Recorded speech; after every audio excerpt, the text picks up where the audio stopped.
Tumakas na tayo, takasan na natin ang mundo. Magtago papalayo sa mas tahimik at payapang mundo. Umubulong ang hanging amihan at huni ng ibon. Dumudulog at tinatawag na tayo ng bundok.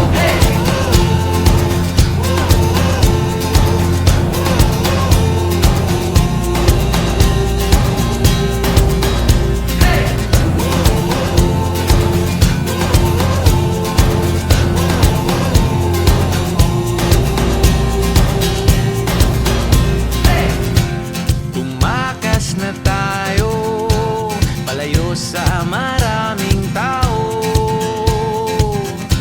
Tumiwalay at magtago sa maingay at malabong mundo.